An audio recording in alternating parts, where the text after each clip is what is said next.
That movie sucked. I kind of liked it. Movie Night Crew Network. Show yourself, Snape said, tapping the map sharply. It stayed blank. Harry was taking deep, calming breaths. Severus Snape, master of the school, commands you to yield the information you conceal, Snape said, hitting the map with his wand. As though an invisible hand was writing upon it, words appeared on the smooth surface of the map. Mr. Mooney presents his compliments to Professor Snape and begs him to keep his abnormally large nose out of other people's business. Snape froze. Harry stared dumbstruck at the message, but the map didn't stop there. More writing was appearing beneath the first. Mr. Prongs agrees with Mr. Mooney and would like to add that Professor Snape is an ugly git. It would have been very funny if the situation hadn't been so serious, and there was more. Mr. Padfoot would like to register his astonishment that an idiot like that ever became a professor. Harry closed his eyes in horror. When he'd opened them, the map had had its last word. Mr. Wormtail bids Professor Snape good day and advises him to wash his hair, the slime ball. Harry waited for the blow to fall. So, said Snape softly, we'll see about this.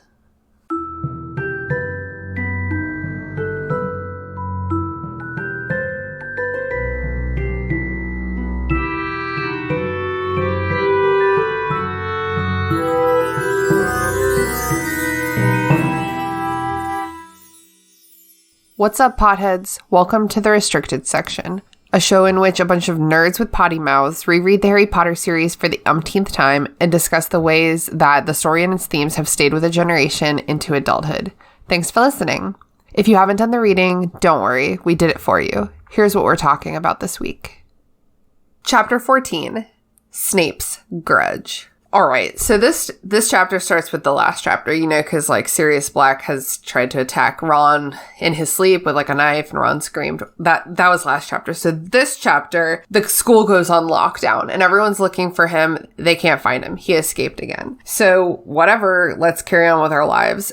Hagrid invites Ron and Harry down for tea to talk about how Hermione is kind of, visibly not okay. And, maybe we should be nice to her because she appears to be in desperate need of friendship. Hogwarts posts their next, Hogsmeade date when all the students can go to Hogsmeade. All the students except for fucking Harry Potter, who doesn't have permission and is someone's actively trying to murder him, and Neville Longbottom, who isn't allowed to go anymore because he wrote down all the passwords and he left them on a piece of paper and Sirius Black found it, and people could have been murdered, Neville. That's beside the point. So Harry obviously takes his invisibility cloak and goes to Hogsmeade anyway, and he joins up with Ron. They get into a tiff with Malfoy. Malfoy sees Harry. Harry's like, oh fuck. He runs back to the castle at the speed of light, where Professor Snape is waiting for him because Malfoy beat Harry there because I guess he was in a carriage or whatever. Snape tries to get Harry in trouble. It doesn't work. The Marauders map is exposed. Snape calls Professor Lupin. Lupin's like, that's not a map, but I'm taking that. That's mine. Ron runs in and is like, he's innocent. And it's like, no one asked you, Ron. And the chapter just really spirals until eventually, scot-free, Ron and Harry are walking back to the Gryffindor common room, and Hermione intercepts them and is like, Buckbeak's gonna get executed. And that sucks. That's a shitty way to end that chapter. Don't love it. 3 out of 10 ending. Welcome to the Restricted Section. It's me, your host, Christina. Brooke. Am I just being called upon to speak? Are we doing it cheerleader style, like, Brooke, sound off. I'm Brooke. I'm sassy. I'm here to save the day. That's exactly what I was looking for. Thank you so much. It's a delight to have you as always. You're welcome, and I love starting with some good energy. And I'm really excited about our guests today. We have Alex and Zach, hosts of the amazing Avatar: The Last Airbender podcast, My Cabbages. Alex, Zach, welcome. Thank you so much for having us. So excited to be here. Mm-hmm. We're excited to have you. Do you want to start by just telling our listeners a little bit about y'all's podcast? Yeah, sure. So, hi, everyone. I'm Alex. And hi, Alex. Hi. We have a podcast, as Christina mentioned, My Cabbages, which is started in like many other endeavors in quarantine with my wonderful partner, Zach. And we go episode by episode and with a little bit of sass, a little bit of critique, but mostly a lot of laughs. And a lot of love. Of course. We do an in-depth dive on Avatar, The Last Airbender, and rediscover an old classic that we loved as kids. So if you and we like the much darker version, Avatar: The Last Bender. He's the last one. There's no more left. That's incredibly high stakes. We go over each episode. We make jokes. Yes, and I'm really excited that I'm going to be able to be a guest next month to talk about the library episode, which is far and away my favorite season 2 episode. Yeah. Yeah, I mean, it's a lot. It's a lot. So I need that whole month between now and then to really emotionally prepare myself. Right.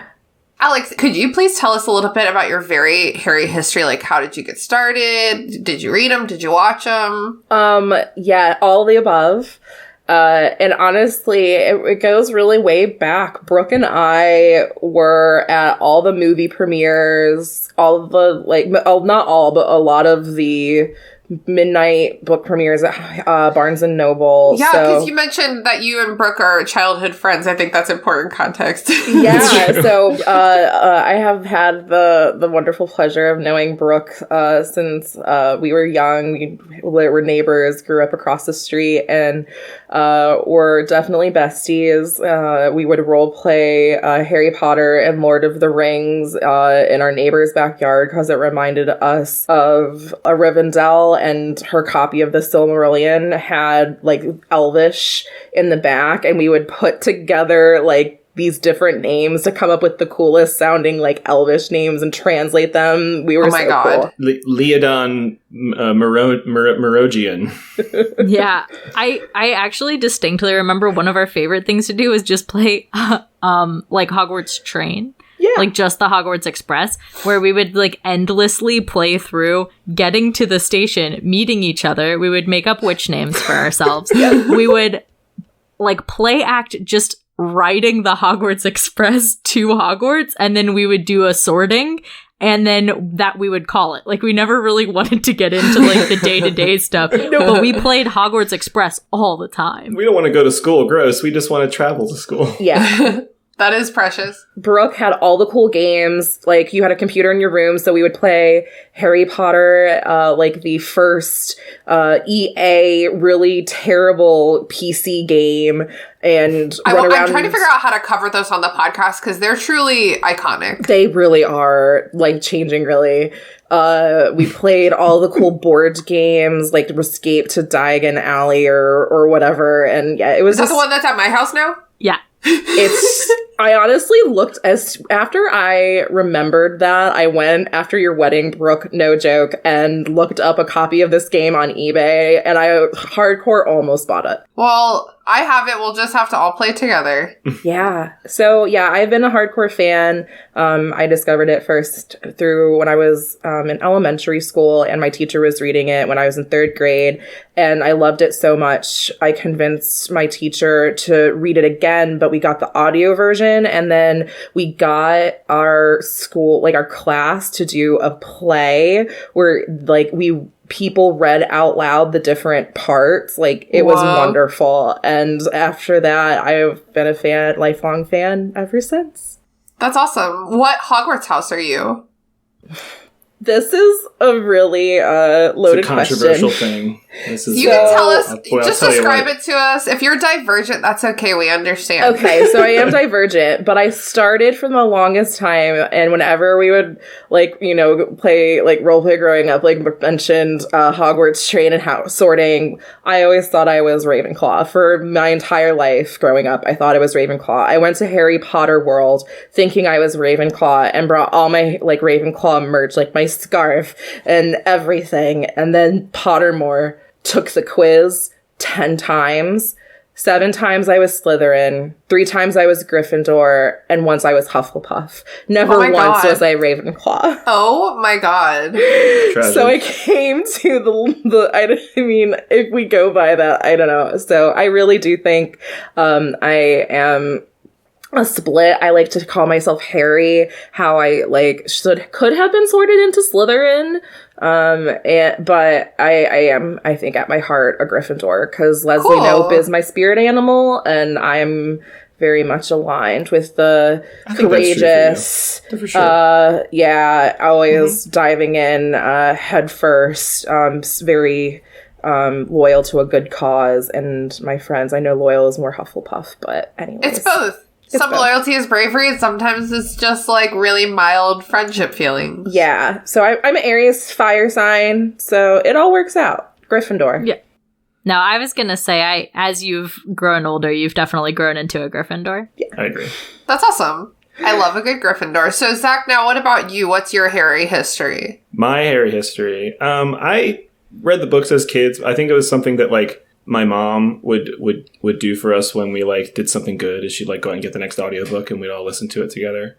And so, like, when the movie came out, I remember my mom got the theater tickets, like, weeks in advance. It was so nice. long. That's a cool mom. And she, like, was reading from the book as much as, like, a few days beforehand, and we all went and saw it, and second that, like, Privet Drive sign appears, I just remember being, like, transported. When Alex was talking about playing Hogwarts Express, how could you play anything else? That first Hogwarts Express scene is like it's magic. I feel like if I died, my afterlife would be that Hogwarts Express car full of wizard treats, and I would never arrive at my destination. It is a whole ass ride at the Wizarding World of Harry Potter. I haven't had a chance to go. So what Hogwarts house are you? Well, I was about to make a joke about Alex being... The most tragic thing about that, Alex, is that you were one part Hufflepuff. Now, proud Hufflepuff here. Us honey badgers don't give a fuck. Hell yeah. No, I've always felt like, you know, a kinship with animals and, like, sort of this need to, like, be the people's friend. And he's an artist. He's a sensitive soul. I am very sensitive. I love soul. it. So I love it. Hufflepuff has always kind of felt like home to me. That's beautiful. I'm sad that we never, like, really get to see Hufflepuff at all. And when we do, they're assholes. Ernie McMellan. Hey, you get the one true untainted hero of this story as well. Oh my god. So. My boy Cedric. Cedric Diggory, no personality, just like all good though. Yeah. I think he has a little bit of a personality. In the books, I think him and Harry are very similar, where it's like 94% of the time they're just being receptacles for plot, but like that 6% is all sass. That's true. Can't argue with that at all. So speaking of Harry sass, today we're talking about Chapter 14 of The Prisoner of Azkaban. Very Snape's sassy episode. Grudge. Yeah, it's sassy. And I'm going to tell y'all right now that I have terrible allergies and I'm very congested today. So if I sound like a goddamn idiot, it's because my nose is full of boogers. That's my disclaimer. The classic booger disclaimer. Yeah, exactly. That's going to be the name of my memoir. The booger disclaimer. So this chapter starts with, okay, here's the thing is, in Prisoner of Azkaban, and literally almost never in Chamber of Secrets or The Sorcerer's Stone, our chapters are ending on cliffhangers. Mm-hmm. So I'm really finding myself every new episode having to be like, this chapter starts with the last chapter. Yeah, last time. You know what I mean? Yep. Previously on Avatar. Exactly, exactly. So previously on Harry Potter, Sirius Black broke into the Gryffindor tower and basically threatened Ron's sleeping form with a knife, and fled, right? So this chapter starts with, like, okay, we're awake. There's a fucking murderer on the loose. And the whole Gryffindor house is like, it just stays up all night in the common room waiting to hear, because the teachers are searching the castle for Sirius Black. So this brings us to my first question, which is, if y'all will remember, the last time that there was a Sirius Black spotting in the castle, they sent all of the students to the Great Hall to stay overnight in one place. Why? What makes this different, do we think? I think this is maybe different because he was in the common room already. And also they've done so much work securing passages in and out of the school that I think that they have few enough options that they can, like, head him off at the pass if they just act quickly. I gotcha. Yeah, it sounds by the looks of it too that they've really started to beef up security. the trolls. The security trolls. Mm-hmm. That Professor Flitwick was teaching the doors how to identify a picture of Sirius Black, which I had questions about how you teach inanimate objects, but it's magic, so... If anyone could, it's Flitwick. Exactly. Charms make sense. Do they have to teach the staircases to, like, move back and forth? Do they have to be like, all right, now disconnect and slide over? As a reminder, that's a movie memory. Yeah. The staircases in the book don't move like that. I think about that all the time. I watched The Sorcerer's Stone very recently, so it's fresh in my memory that the movie is like, what if staircases just kidnap children and put them in predicaments? And it's like, whoa! Well, did you think you were going to biology? Fuck you! You're going to chemistry instead! No! I hate math! I will say that I like very much relate to this version of lockdown at this point, where it's like there's lots of like very outward showy security, but otherwise people are just kind of living like they always were, as if there's no threat. Yeah. Not a single mask in sight here. You know, like literally after, you know, the kids are like hanging out in the common room, and then after they're like, yeah, we didn't catch him, so I guess we're just gonna try some other things. Everyone's just like, all right, well, back to school. Back to class, I guess. Yep. Yeah. Nothing to see here, folks. Yep. We did have a question, too, about the security trolls. And I'm like, okay, so now they're hiring literally the first book in Chamber of all these names. In Sorcerer's Stone, when they are going to rescue Hermione in the bathroom because Quirrell let the troll into the dungeon. Right. I mean, I'm sure there is a variety of trolls, but how is that troll any different from this? Now they're literally inviting them in. I guess it can't get any worse than the crazed supposed murder on the loose. So. Yeah, that's a great question, Alex. And I know you're reading the same edition as I am, the Bloomsbury Illustrated edition, and the illustration of the security trolls is downright adorable. It's adorable. It really is. Honestly, when we were reading this, because these are really popular and memey right now, but I thought of what would a troll tier list be? So thinking of like the different kinds of trolls, which ones did we list off, babe? We have internet trolls. Okay. The trolls from like the Trolls World Tour movie. Gotcha. That's a high quality troll. Troll 2, the cheesy like B movie. Mm-hmm. The bridge troll. The Under the Bridge troll, the classic bridge troll. The troll from Billy Goat's Gruff. Classic. Billy Goat's Gruff. There's the Hobbit trolls. There we go. Yeah. So, and also, like, so what? I guess one of them broke in and caused a ruckus, and now 2 books later, they're unionizing? Are they, like, getting organized? I'm trying to remember if I'm, like, imagining that in Sorcerer's Stone, they specifically said, like, a mountain troll. Yeah. After a troll gets into your school, what's the best way to fight a troll? More trolls. Security trolls. Yeah, so when McGonagall is like, comes back at dawn and she's like, we didn't catch Sirius Black, like, he's still on the loose, have fun going to class, children, because your finals are soon. They do tighten down security with the security trolls. So the security trolls are there to defend the fat lady portrait, who, I feel bad calling her that, but it's just her name, I guess. I mean, that bitch really doesn't seem to like, women? Just women in general. Women, larger people, trans people, whatever it may be. She doesn't like many things. She loves skinny, smart white women. What the fuck was I gonna say? Oh my god, awkward. If you were gonna name the fat lady, what would you name her? I don't know. She seems like a Beatrice to me. Oh, Beatrice, that's sweet.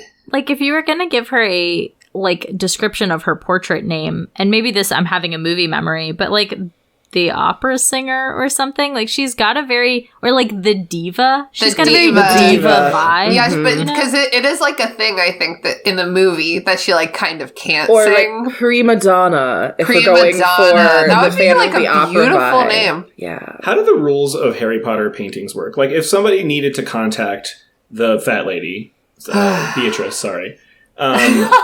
And that's her name now. And if somebody was trying to contact Beatrice, could they like draw like could they paint an old-timey phone into the background of a painting and then she can like call someone? How does it work? Is it like Chalk Zone? I wish we knew more. Oh my god, if it were like Chalk Zone, that would be so fucking cool. It's gotta be like Chalk Zone. Wow. Well, because we've been talking before about how, like, some of the portraits have been known to get drunk, and, like, where does that alcohol come from, and, like, how does one replenish it, you know? Mm-hmm. These are good questions. They're great questions. Are some of these, someone has to be a moonshiner or a bootlegger in Hogwarts, and I want to know who it is. I'm assuming there's a painting of a brewery somewhere. Oh, cool. That would be a cool They just cool hire one. some painter to come back and paint the distilleries full again every few weeks. You know how the entrance to the kitchens is like a fruit basket and you have to tickle the pear? Maybe there's just like a whole corridor of like delightful food paintings to feed and entertain all the painting people. I love it.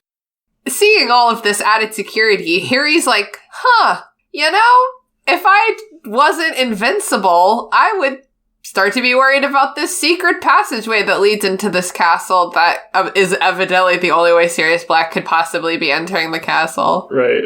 He's like, I know I'm the main character of this book series. Nothing's going to happen to me. My name is on it. There's no way they're killing me off in book 3, okay? Protagonist shield to the extreme. Well, That's right. and Harry does what we all do when we feel a certain way and don't want to feel different, is he goes to the friend that he knows is going to say exactly what he wants to hear. He asks Ron if he should be worried, and Ron is like, of course not. We would hear if someone was breaking into Honeydukes, and it's like, no, that is not... Grade A logic. Harry's broken into Honeydukes. Also, Fred and George in the last chapter broke into Honeydukes. Yep, stole a bunch of shit, and then popped back into the Gryffindor common room, and Honeydukes was just like, people eat shit, man. I don't know. Stuff goes missing. What you're saying is the security at Hogsmeade, not great. It's not great. So Harry continues to be a brave idiot. And then also, because of the last chapter, Neville is in trouble with a capital T. Oh, This is my favorite ever punishment that I have heard of inflicting on a child.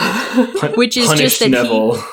he is not did he allowed to get do? any of the passwords now, because he wrote them down last time and lost the list, and so Yeah. Sirius Black found the list and was able to get into the common room. His punishment is that Neville doesn't get any of the passwords and literally has to wait outside the common room until someone else comes along to let him in as like a tag along. Here's my question is, if someone comes along and is like, oh, here's the password, let's go inside, can't Neville hear them? They're doing it on a day-by-day basis. Yeah, I change it all the time. It's like So he gets to learn it like just in time for dinner. I don't think he can remember it regardless. Like, that's why he wrote them down in the first place. Yeah. Also, I've seen Fantastic Beasts. Wizards can whisk a city back together with their wands, I guess in the cinematic universe at least. So why can't they just make a spell that just Sirius Black, just this person specifically, can't get in? Is there a reason? Is like, I don't understand a lot about like the whole magic system. That's a great question. Okay, so this is like, I have like a lot of like magic lore in my brain from just reading a shit ton of fantasy, and like not all of it is in Harry Potter. So something that's like magic lore but not Harry Potter is, I would think you would need to have something of like a Sirius Black like hair or blood or something in order to do like that specific of a spell. Yeah, me explaining my problem, your explanation. He's acting out memes.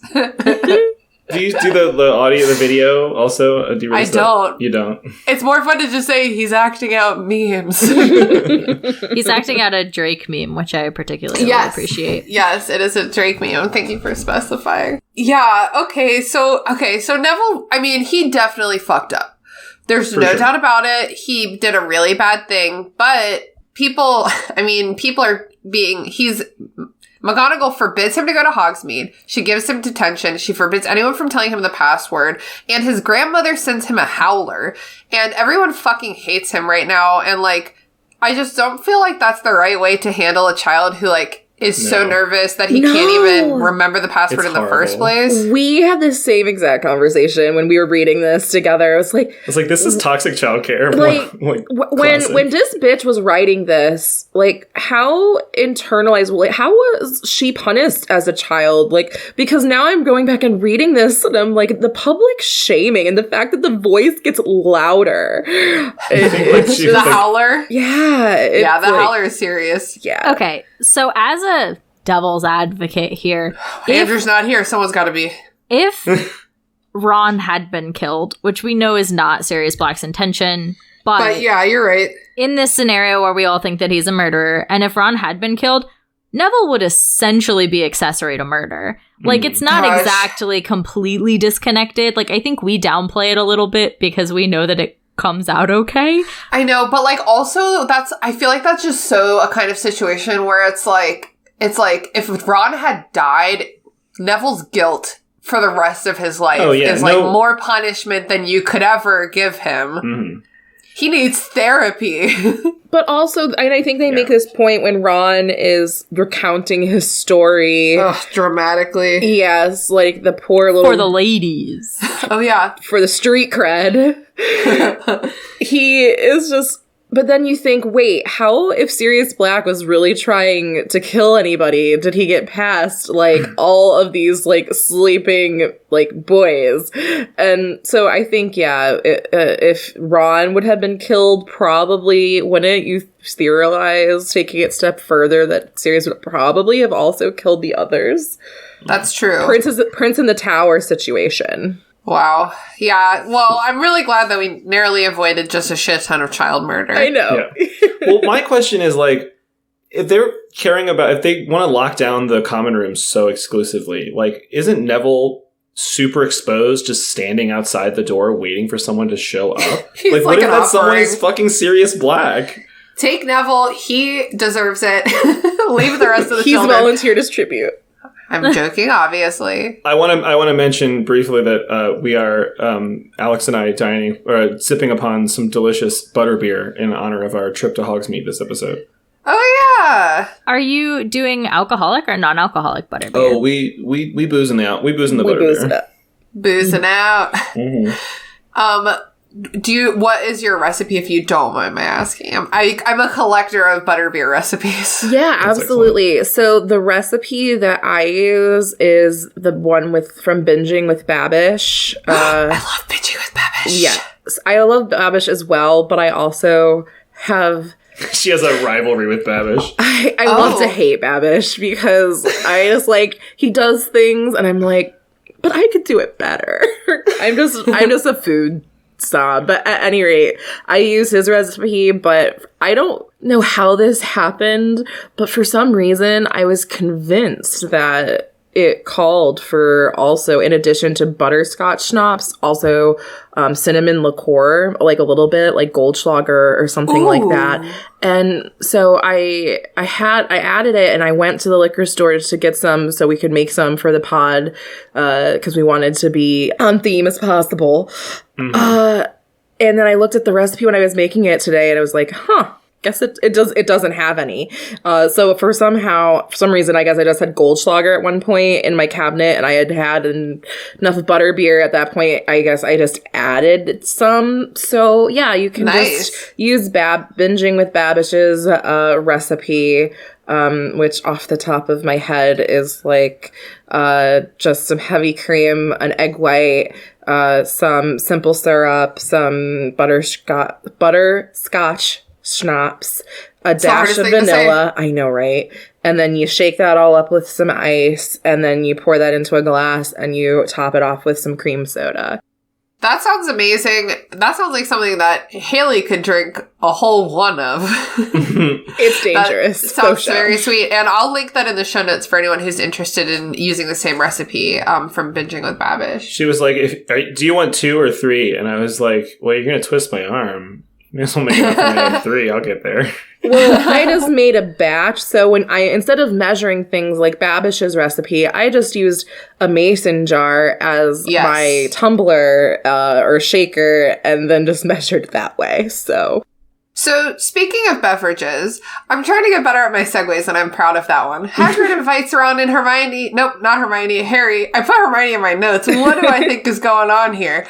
Hagrid invites Ron. What movie is it where he like can only read the teleprompter and he like can't? Is that Anchorman? Anchorman. Mm-hmm. It's me, but with my own notes. Really quickly before we move on, I have to mention that Hedwig nips Harry on the shoulder when he forgets that he has mail himself.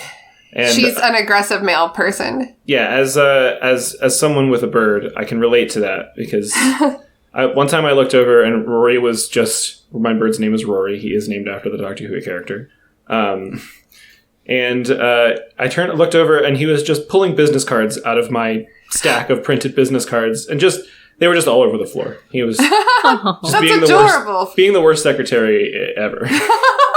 Oh my god, I just visions of a very successful TikTok about your bird secretary.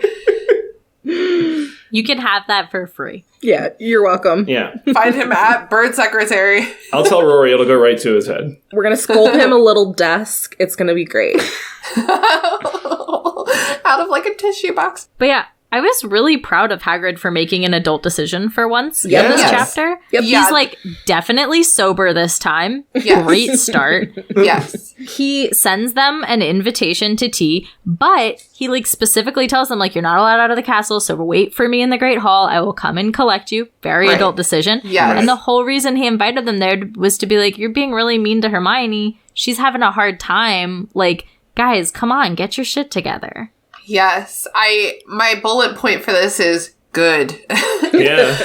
I mean, it is important to have people in your life who will be like, hey, I love you and like I understand what you're doing, but you're hurting other people. You know, like you need to be stopped at this point. And Hagrid is being that adult for Harry and Ron. It is a little annoying to me that Hagrid is like, cats eat rats. What did you want, Ron? Fuck that rat. Right, fuck that crap. I was like, I feel for Ron because, you know, we have a cat and we have to keep this is a daily basis in separate rooms. Because she's a little hunter, and I know that if she found him, she would do what hunters do. Murder. Mm-hmm. The way we found that out was when we were on a road trip. This is what really cemented our relationship, is when we decided to go visit both of our families for over the course of one holiday, packing all three of our animals into my car, the same car I've had since high school. Mm-hmm. Oh my god. From Pittsburgh to Baltimore to Charlotte, North Carolina, and then back up to Pittsburgh. So over 1,000 miles. It was crazy. We were crammed and we were staying at his parents' house. I had gone to bed early and was just chilling in our room with Rory. Puck came up. We're all good. And then for some reason, Zach thought it was a great idea coming to bed later in the night, that the cat was lonely and it would just be so sweet to have all the animals in the room together. In hindsight, she was all right. I love you, babe. You can tell the rest of the story, babe. The blanket, I thought the blanket was over the cage. He was asleep. There was no way for the cat to know, but she knew. She found out very quickly. And we separated them very, very fast. We turned the lights off, and within 30 seconds, we hear squawking, and we turn the light on, and the cat is face printed right up against the cage. So, no more cat and bird in the same room. Never If there's again. one thing I know about cats, it's that they will figure out a way to do the thing, no matter what. This guy right here, Dante of the Inferno fame, I've been trying to literally just own a spider plant since I adopted him 3 years ago. Yep. And I keep getting spider plants. A lot of times they're babies because my good friends Haley and Anna both have very...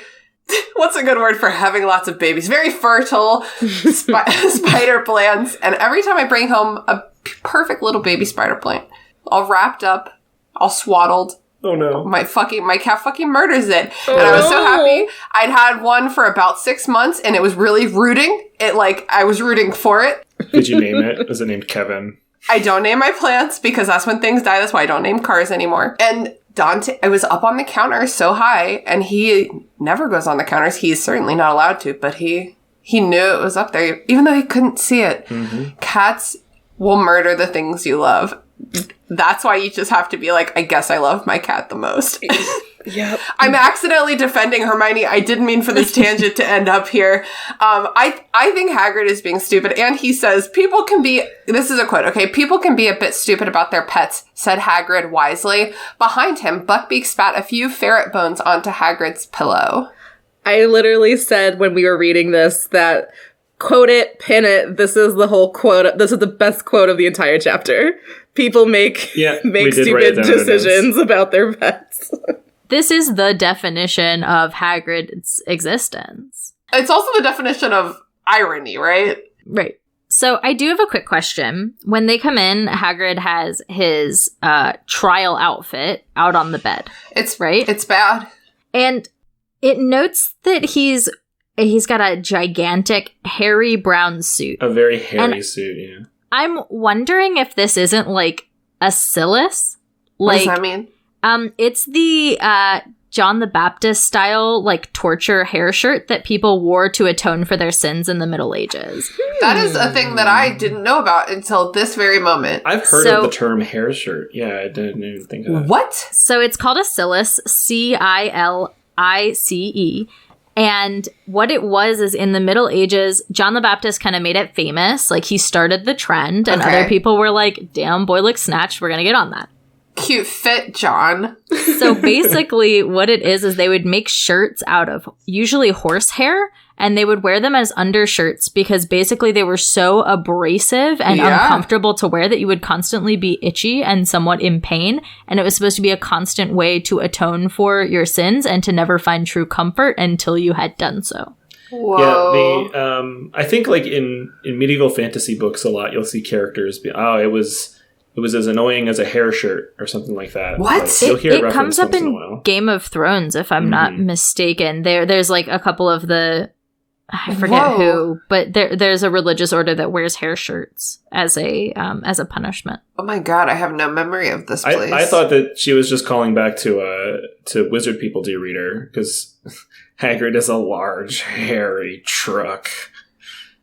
Well, yeah, like what? So you think it's like a horsehair type situation? I can see it either being like shag carpeting turned into a coat, or I could see it being a thing where he just like combed a variety of animals and like felted it together into a jacket. The like texture of the Dumb and Dumber like van comes to mind. Yes. I kind of just assumed it was wool, but like I think to me when I read it, the word hairy was trying to say that it was like old and like pilly and like frayed and like just not good looking. You know when you have a fabric outfit too, I don't know why I said fabric before outfit, and like you have it for so long it just loses its shape. It's just fuzzy on the lines. It's not crisp and clean. Yeah, anytime that I feel that the words Hagrid and Harry are used in the same sentence and it's not referring to Harry Potter, it's probably describing an animal skin of some sort. So I would go with Brooke's description of it being some type of animals that have been stitched together. But I will point out also that it also describes a very horrible yellow and orange tie also hanging with the suit. Yeah, that's a choice I don't understand. I think it's also maybe the same tie that he was wearing on Harry's birthday when he went to like pick him up in, I don't know, there's some other like, he doesn't wear it at that time. He wears this. He wear it? He wears it a couple times. He wears it to the Yule Ball in the next book. And his date with Madame Maxine, right? There we go. Yeah, totally. Because he's like, Harry, maybe in the woods at midnight, and Harry's like, I'm down for some bro shenanigans. But then when Harry goes out there, Hagrid's wearing his suit and tie and ignoring Harry completely. And it's like the weirdest thing that we're ever going to read in this whole series. There you go. It's very awkward. It's like when you see a guy and you're like, hey, he's kind of cute. I wonder how he cleans up. And then you see him later in a more formal thing and you're like, oh, that was how he cleans up. Oh dear. Oh no. Alternatively, some men just look gross clean instead of dirty, and I'm talking about Viggo Mortensen. Oh god, yes. Dirty only. Please. You're right. Viggo Mortensen gets hotter the dirtier he gets. That's very true. Oh, yeah. Just throw him in the river, dude. Put some blood on him. Roll him in the dirt. Have a horse sit on him. The boys forgot that they're supposed to be helping Hagrid prepare for Buckbeak's hearing. Yeah, they're being real dingleberries, aren't they? And literally, it's because they, like, the narration says, and Hagrid also says, like, it's because of the firebolt. It's not because someone's trying to murder you. It's not because your rat died. It's because of this fucking broomstick. Harry's a dumb jock, yeah. He is a dumb jock. Just like his dad. Every once in a while, like, that bitch will write a thing, and then the way that she writes it, the tone that she writes it with is like, we're all on the same page here, right? Right, ladies and gentlemen? Right. We know what we're talking. Come on. Hey, come on. You're just like, fuck you. Yeah, I will also question the decision. I mean, I know there are already poor ones when in the world you're using like house elves as, you know, culinary and just general house labor and indentured servants, but like you're using children as your legal defense? Like what? He can't afford a real lawyer. I know, I feel bad for Hagrid. Accio lawyer. Is lawyer one of the approved wizard professions? Because every time that we see a court scene in this novel, there is no lawyer. It's just the person defending themselves. Yeah, well, it's like Game of Thrones. They can do trial by combat if they want. Yes. You know. Brooke, that's a great point because we do see, I would say, like, maybe almost, like, 10 court hearings in this. At least, like, in some... There's a lot because we go through all of the Death Eaters in the Patronus... the Pensive. And, I mean, no one has Dumbledore is your lawyer. There are no lawyers. It's literally just, like, we're going to put you in a room and we're going to see what you have to say for yourself. And we all already hate you. Yep. And it's a jury of us, so fuck you. Yeah, seems like a win-win. Love it. Yeah. So they're like, sorry, we forgot that your life sucks right now. We said we'd help you. We forgot about your suffering for a second. Yeah. And Hagrid's like, I'm not even here to talk about... Because Ron at first is like, I bet you want to hear about the Sirius Black thing. So Hagrid's like, I don't want to talk about your suffering. We're not even going to talk about my suffering. We're here to talk about Hermione. And I'm like kind of coming around on Hermione. I mean, obviously she's being a fucking idiot about the whole Ron thing with the cat. And like, obviously she is not making the right choices. But I just really feel like I personally have been in this position more than once before where you're feeling unwell, you've taken on too much, and there's like absolutely no one there for you, and you like cannot figure out a way to stop digging the hole deeper and deeper. Like, I've totally been there, and I, like, at this point, someone just really needs to go to Hermione and be like, hey babe, you're clearly having a hard time, we forgive you, we just want you to feel good. And like, no, Hagrid is the only person looking out for her. So I'm really glad that he does this. If I was in Hermione's position, at the end of every day, I would just set the time turner back like 6 hours, find somewhere private, and hardcore chill. I would use time loops to chill. We talked about this in the last episode, Brooke, with Adel about like, and Haley about what I don't remember what we call it, like time travel sickness or whatever, where like your body, by like not following a circadian rhythm and by jumping around in time zones, it makes you kind of unhinged. Yeah. I mean, I can only imagine, like, jet lag for me going over across time zones. A daylight savings time screws with me, let alone traveling through time. So I don't know how she does it. I honestly hadn't considered that. That's crazy. Yeah. When I flew to Paris, like maybe like 5 years ago, I got like very sick from the jet lag. Like it really fucked me up for a day. And I was I was like vomitus maximus, as they say in Rome. I think I said Paris previously. I went to both on that trip.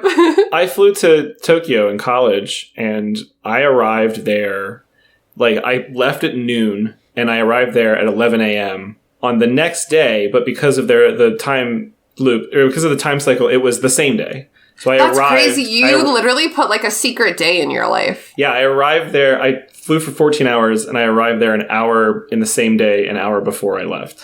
Oh, but then flying back, you probably lost it again. So it's like daylight savings, complete nonsense. Yeah. What I should have done is I should have gotten off the plane and called myself and told me to like pick up a snack or something. I was feeling hungry.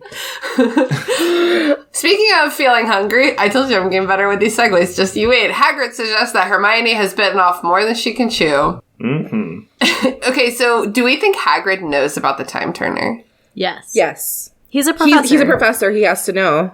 Oh, indeed. And one of her overlapping classes we learn in this chapter is his class. Indeed. Yeah. I wanted to make this joke earlier. So I didn't get a chance to read the chapter, but don't worry, I watched minute 40 through 46 of the movie, and can I just say, Alfonso Cuarón directs the shit out of this book. But in the movie, they do all kinds of crazy, clever things. Like, there's this scene where Lockhart is doing a class, and she's just not there, and then, like, the camera pans away and pans back, and she's there, and she's asking a question, and Ron's, like, confused. It's super subtle and well done. Mm-hmm. Yeah, that's definitely the kind of thing that makes more of an impact visually. Yeah, and it probably is super trippy to have it happen to you. Honestly, Harry's a distracted idiot who doesn't really pay attention, but I think Ron is genuinely having some, like, weird life vertigo right now. Some deja vu. Yeah, he's being gaslit about the fact that he's genuinely seeing things that are weird. Ron is being gaslit left and right. He's being gaslit about his rat being eaten. He's being gaslit about Hermione's entire scheduling and it debacle. Just sucks because, like, I feel like Ron is the kind of guy who, like, is desperately afraid of like, being wrong. You know what I mean? Like, I just feel like feeling like you have the right answer and everyone's telling you you're wrong is, like, his worst nightmare. You know what I mean? Yeah. He's kind of the Sokka of this gang, in a way. He is. Yes. Oh my god, we recently did a bonus episode on our Patreon, sorting Avatar characters into Hogwarts houses. No shit, Dish! We have to listen to that. That sounds wonderful, and I don't know whose idea what that was, but we approve.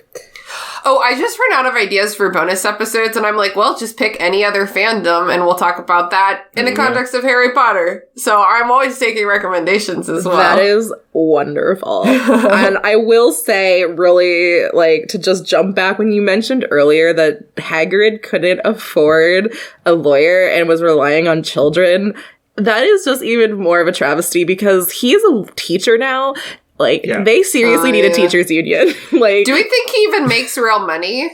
I don't even know if he's making money. He lives there, and, like, what does he need money for? Right. I would believe that Dumbledore pays him in, like, backpats.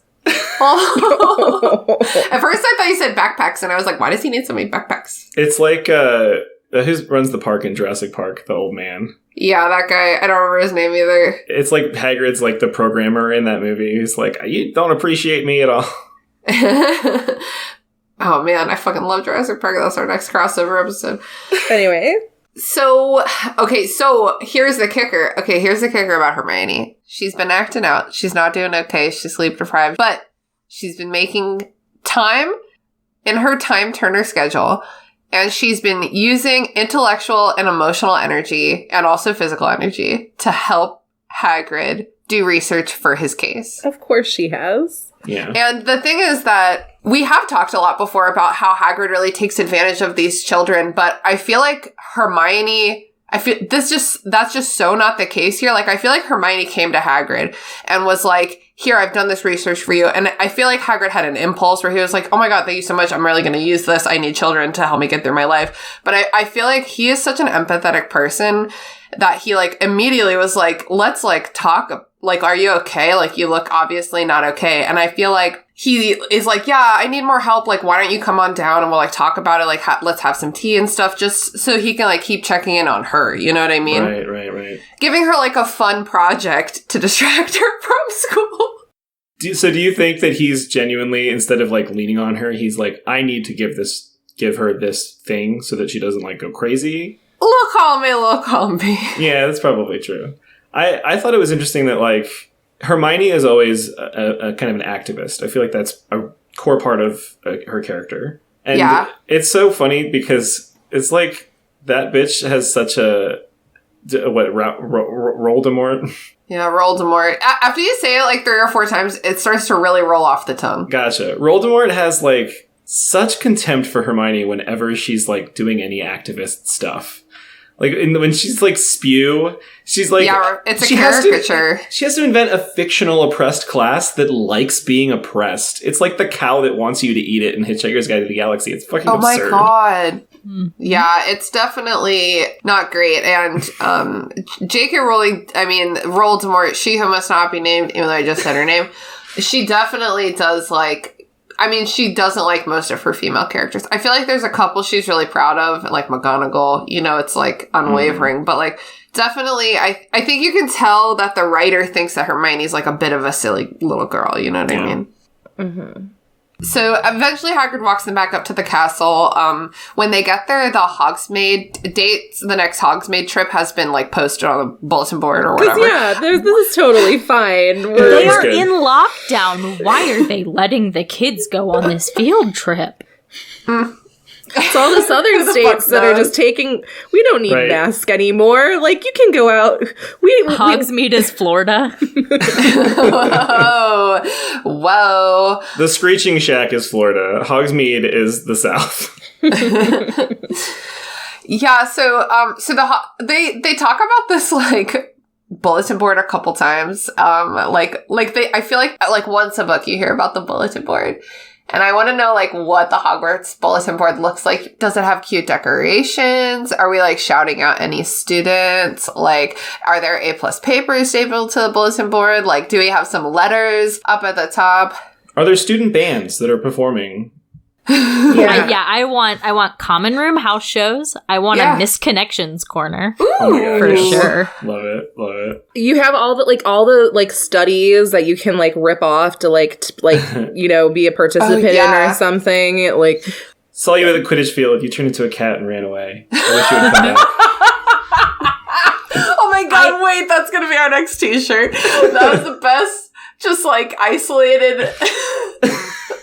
Okay, I'm so sorry. I didn't mean to interrupt you, babe.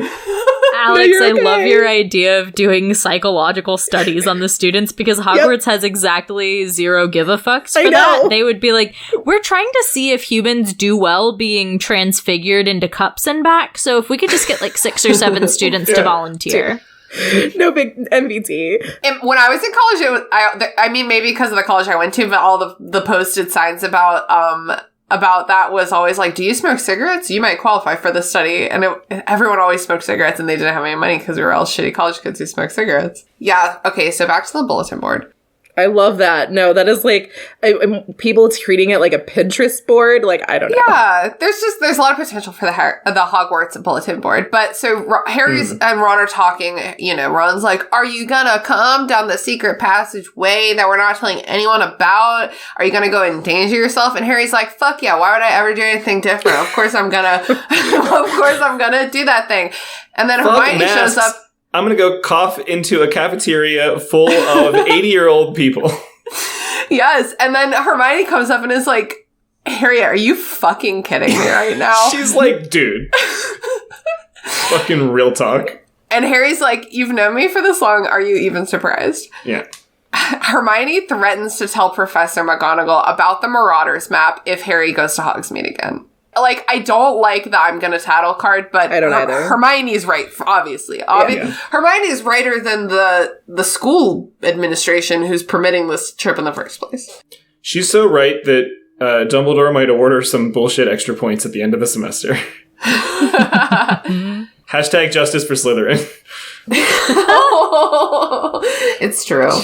So on Saturday, that's Hogsmeade Day, right? Okay, Hogsmeade, yay. Harry pretends to go up to the common room after breakfast.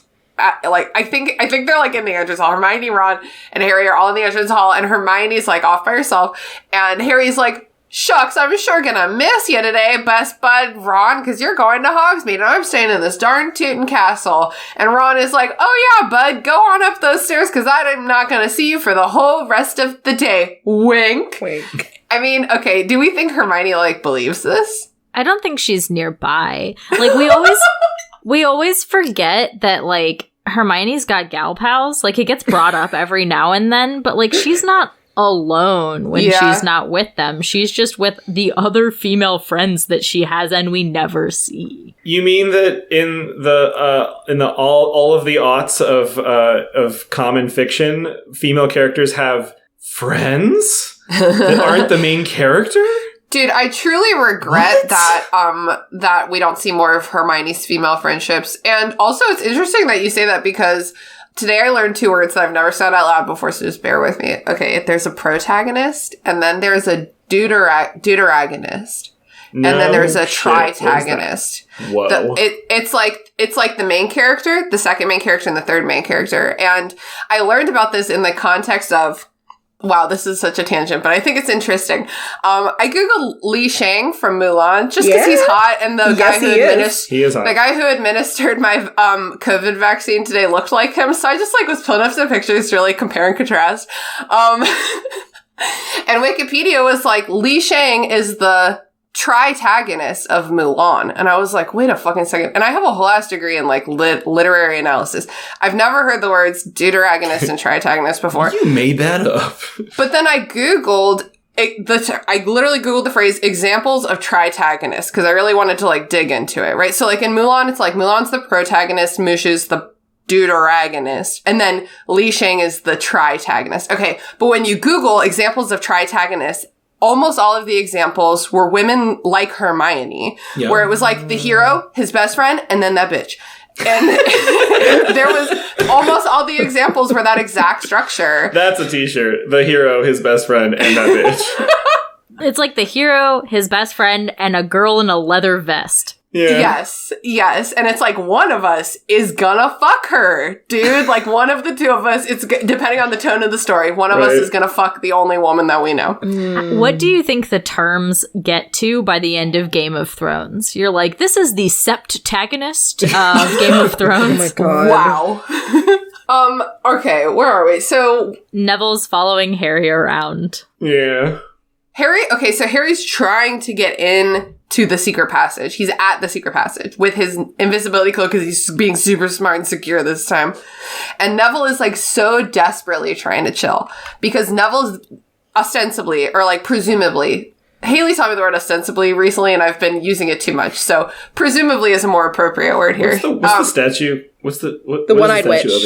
One-eyed witch. The one-eyed witch. Yeah. So they're the only third years who like aren't at Hogsmeade right now. So Neville's I mean, if I were Neville, I would also be desperately trying to chill. Like, I get it. But, like, Harry is like, oh, fuck, how do I get out of this? So, like, here's a message to Harry and everyone else. If you don't want to hang out with a friend, you just need to be really straightforward with them. Be like, hey, it's not about you, but I'm really feeling being by myself today. I'm gonna hang out by this one-eyed humped witch. She also only has one hump. One-eyed, one hump. The one-eyed witch has one hump. One-eyed witch has one hump. She's a one-hump witch? Yeah, yes, she is a one-up kind of witch. So also then Snape shows up and is like, people will think you're up to something.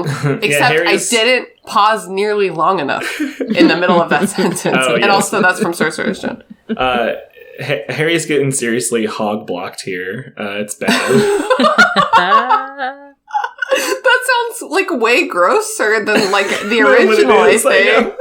Oh my god, next time I'm wing womaning for anyone, I'm gonna be like, oh, I'm gonna hog block you. They're like, what does that mean? And you're like, you don't want to know. You don't want to know. You're just gonna protect them from pieces of trash. No, man. Well, actually, no, there you go. When you're driving your drunk friend home at the end of the night and they are begging you to go get unnecessary takeout food, that's when you're hog blocking someone. That's good. Oh, nice. That's Brooke, good. Brooke, I love that so much. I'm going to email Webster's and see about getting this into the dictionary. Let me know if it gets approved. I would love to put that on my resume. Maybe someone will finally hire me. We're going to need some royalties for some of these shirts we're generating now, right? Come on. Brooke, can I offer you instead maybe like an Urban Dictionary listing? Is that the same kind of thing? I will take that, actually. Yeah. Okay, so as a reminder, Professor Snape is Neville's literal greatest fear in the world. He's Neville's Bogart. So Neville's like, obviously we're going to do whatever Snape says. Snape is like, what are you doing here? As a reminder, he can literally read minds. And he sends them back to the common room. So Harry, like, walks with Neville to the common room and then ducks back and loops back to the statue. It's very silly. Just by giving him the password. Poor Neville. Yeah. Oh, wow, at least he let him into the common room. Oh my god. He's alone. He's alone in the castle if he couldn't get back in. It's Neville. The saddest thing is Neville he just wants to like play D&D or like board games or whatever. He just wants to hang out. He needs a friend, yeah. He's like Will from the 3rd season of Stranger Things, just walking around like, can we play D&D now, guys? Oh my god. He's like, I got this new copy of Settlers of Catan and I'm looking to like break it in. What do you guys say? He really needs to be a Hufflepuff, and here is a new headcanon I have because you said Settlers of Catan. I feel like Hufflepuff Common Room has like a pretty dope board game show. Oh, they have the best. Sure. Maybe rivaled with Ravenclaws. The Ravenclaws go over to the Hufflepuff Common Room. They just have like Sagrada and like Sudoku and shit. Yeah. I feel like Ravenclaw and Hufflepuff have different kinds of games with for different kinds of reasons, you know? Yeah, for sure. Ravenclaw has like Set and like Sagrada and Sudoku and all the like brainy games. And then Hufflepuff has Candyland, Connect Four, Hungry Hippos. Yeah, fucking what's the with one? real live hippos? Oh my god! Don't you just love that? Mancala. I fucking love that game. I'll play that game by my damn self. I don't give a shit. Harry gets to Hogsmeade. Ron's there. Ron's like, "What took you so long?" And Harry's like, there's a murder after me. I'm sorry if things are a little harder for me these days. I had to dodge like wizard customs. Okay, it's not easy. Yes. They straight raid Zonko's joke shop. It's Harry's first time in. Yes. They also check out the post office so that Harry can see the post office. Okay. I think it's cooler in Wizard World than it is in our world. The post office kind of sucks here. I mean, it's like a wall of owls, which, okay, cool. I get it. I do get it. That's cool in a sense. But I don't know if it's like, hey, you've risked your life to be here. What's the number one thing we got to go do? Check out the post office. Oh, yeah. Post office. Yeah, true. Yeah, I gotcha. I mean, that's where all the cute birdos are. It's true. They have cute little screech owls and stuff. I was delighted. One of the types, like the tiny little Scops owls that only do local deliveries only, cute. which is also the kind of owl that Pidgeotto is. And when I was in elementary school, the same class that put on a live audio version play of the Sorcerer's Stone also we did a fundraiser. I don't remember how we raised the money, but we raised a fundraiser and adopted a bird from our local raptor center, and it was a little Scops owl named Pidgeotto. That's so yeah. cool. That's Hufflepuff AF. We got updates from the Raptor Center like every month on like how Pidgeotto was doing, and we got to go see her. It was the coolest thing ever. And actually, that was so successful that you had our Girl Scout troop do the same thing with a different owl. Oh my gosh, I completely forgot about that. You're right. And we went to the Raptor Center and like did that little tour. That was just awesome. Like see the owl. We also volunteered there. We cleaned their trails for a day. It was great. What a wholesome story. I love that so much. So when they progress to Zonko's joke shop, I have a single issue. Okay. Right? What's that issue? So they purchase dung bombs. I get it. They purchase hiccup sweets. I get it. I love all of these. Yeah, you're going to list them all out, and I love it. Keep going. They purchase a nose-biting teacup. I get it. I would get that for Haley for her birthday. All of these are excellent practical jokes. Uh-huh. What I do not understand is frog spawn soap. Alex had the same weird, like, she paused for a second. She was like, what is frog spawn soap? So I'm assuming, my assumption was it is a block of what looks like soap, but it's actually made out of frog spawn, which is very, very slimy. And I'm like, that doesn't even sound like a good prank. That just sounds like a great way to forget and play yourself. Yeah. Wow, that's really true. What is frog spawn?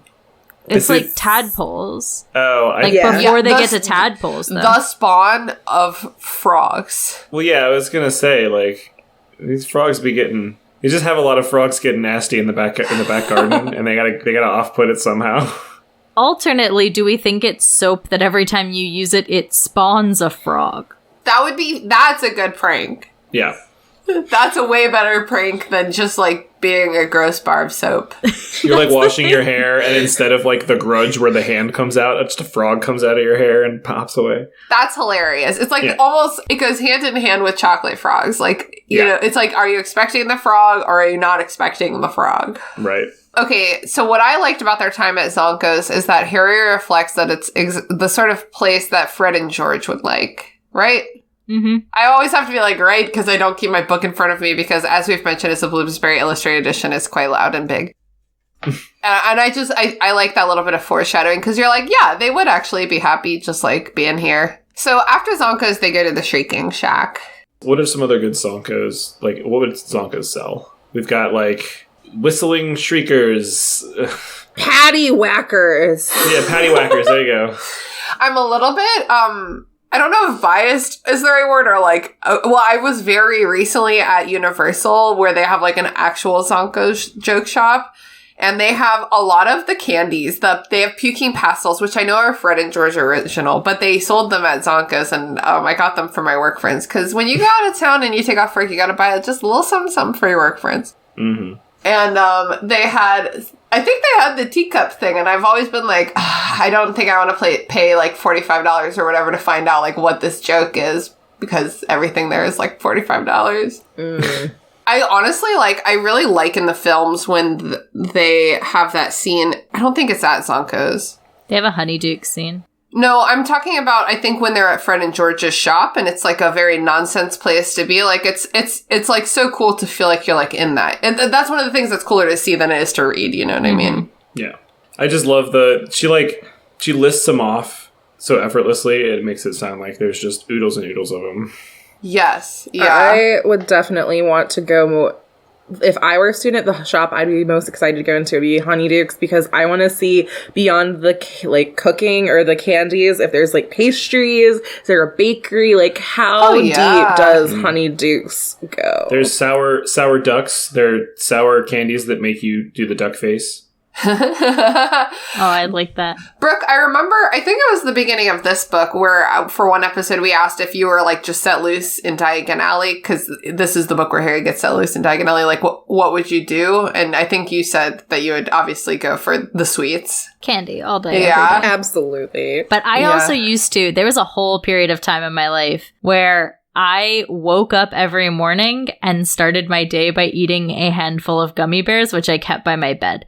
This was not as a child. This was like my early to mid 20s. Every single day I woke up and ate a handful of gummy bears.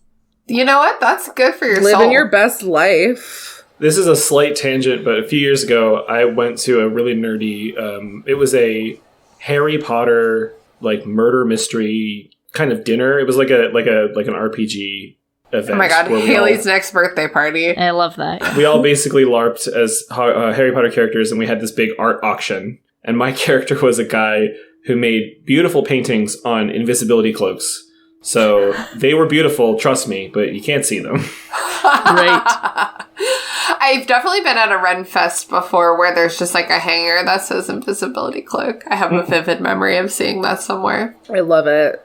Speaking of Invisibility Cloak, Harry's fucking wearing his. So him and Ron are on a date to view the most haunted place in Britain together, but it looks like Ron's just like having himself a deep, nice think, you know, like out by the haunted house. Well, I will point out here that the way that they describe this in my version of the book is with the boarded up windows and a dank, overgrown garden. Yeah, the dank garden. That garden is dank. It is, dank and you AF. know what? That is the perfect place to grow your own medicinal, drugs of purposes.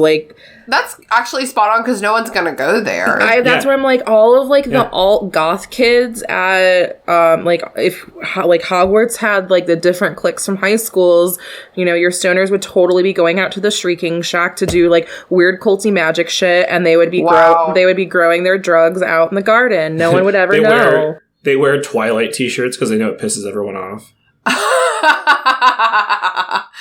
I was saying hilarious. That Ron's just, he's struggling on whether or not to tell Harry how he feels. Oh, Wan. Oh my god. Sorry, this is completely off topic, deeply off topic, but I just remembered when we mentioned Twilight, I have before on this show, or not on this show, but on Movie Night Crew, mentioned that I was first introduced to Twilight by a friend handing me the book well before anyone knew about it, and it was Alex. Hi. Oh my gosh. Wow. Yeah. Oh my god. And then I love it. Brooke, I remember we did an exchange, I think, because you read Twilight and I read, I'm forgetting the name, but Tamara Pierce's novels. Oh, yeah. Trickster's Choice. Yeah. Mm-hmm, yep. A classic. So. Alex liked Twilight before it was cool, and I hated Twilight before it was cool, so dang it. No, Alex did like Twilight before it was cool, and I can also claim that I liked Twilight before it was cool because of Alex. You're welcome. So yeah, this dank garden, we thought, what are some good, what would the weed strains be for this dank garden? Long bottom leaf. Long bottom leaf is good. Oh. The one that we came up with was Mandrake OG. I like that as well. I don't do drugs, so I don't know how to contribute to this conversation. I don't do drugs either. What are you talking about? You could have made the long bottom leaf joke your damn self, because that's a little Tolkien crossover. And if y'all haven't read Lord of the Rings yet, they smoke weed in it. So why not start today? That is the finest mountain weed in all. Oh, maybe a Pineapple Express play where it's the Hogwarts Express? Ooh, there you go. Take you straight to Magic Town. I love it. I love it. I love it too. So Malfoy, Crabbe, and Goyle roll up on what they believe to be is like a completely solitary Ron just looking at the Shrieking Shack. And they start talking shit about like, wow, I bet you want to live there because you're poor. That's the only thing that we have in our arsenal is how poor you are. Our caste system is a one note show always. Yes. So, quote, the opportunity was too good to miss, unquote. Malfoy starts talking shit about Hagrid while Harry gets in position to start throwing mud at them. Harry's schlepping handfuls of mud, which that's dedication. As like, I don't think I would just be like, yeah, mud. I'd start with a rock or something where I wouldn't get icky, you know? But it's good. The payoff is great. The snow in the movie is much more cinematic. We watched Where the Wild Things Are last night. Oh. Which is a wonderful, weird, like, super mood, like, big mood movie. And in that movie, like, at one point they throw, like, dirt clods at each other as, like, they're doing, like, a war. And these clods are, like, the size of this kid's head. Like, if this kid ever got struck by one of these clods, he would die. Damn. So it's probably best that Malfoy or Harry is slinging mud. It also works because, fuck Malfoy, I hope his robes get ruined. Yeah. I have a very important note here because I'm going to quote directly from the text. Please do. It says, Crabbe and Goyle were looking scared. Their bulging muscles were no use against ghosts. I noted this too. I want to be clear. Is this the first time we hear of Crabbe and Goyle being, like, muscular? Like, I always assumed they were big boys. Like, we hear about them being, like big, you know? But, like, are they low-key kind of, like, hunky? They super swole. This implies that there's, like, a gym in Hogwarts. Like, you can't just be this buff, you know? Like, there has to be a way.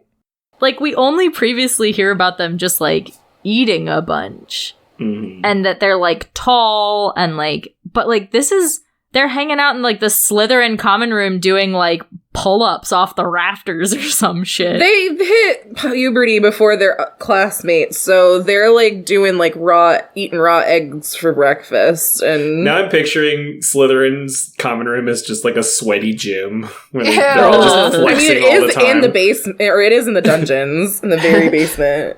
Alex, you saying that they hit puberty early reminded me that the narrative is from Harry's perspective, really. So Harry's a scrawny little kid, and maybe they literally have just started to fill out slightly, and he's like, oh my god, they're so buff. Harry's like, Crabbe and Goyle were looking hunky. I was like, Harry was like, I'm into Draco. No, wait, Crabbe and Goyle? No, wait, Ron, wait. Harry, all the boys want you. So Harry goes on to terrorize Malfoy, Crabbe, and Goyle until it escalates, and he tries to trip Crabbe, and the invisibility cloak comes off. I know Brooke just fucking turned off her camera because Mike walked in naked. I will 100% guarantee that's what just happened. Yeah, so the cloak comes off of Harry and Malfoy, and I mean, they all see his head just like floating there. So they scream and they run because they're like, that's a fucking head. It's funny to me that they flee because I feel like Draco has it in him to just even be like, you might just be Harry's head, but I'm still here to talk shit. You know what I mean? I think it's because Draco immediately recognizes the opportunity he's been given to be able to tell on Harry. Oh, interesting. That's that Slytherin resourcefulness. Mm-hmm. Yeah. Okay. That's a strange way to say weasel. Like rat. We try to talk pretty neutrally about Slytherins because they get a bad rap. They get a bad rap.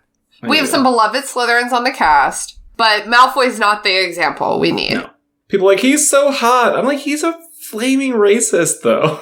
Like, yeah, no, he's not hot. It's the notion that Harry might be in love with him that's hot. Yeah. Mm-hmm. Oh, that is... Yeah.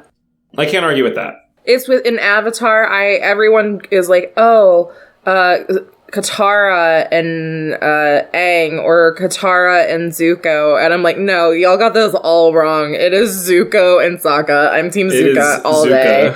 Zuko so for the I win. could totally get in with some Harry and Draco action. Faux show. Honestly, Sokka, Zuko is a fucking power couple. Right? I know.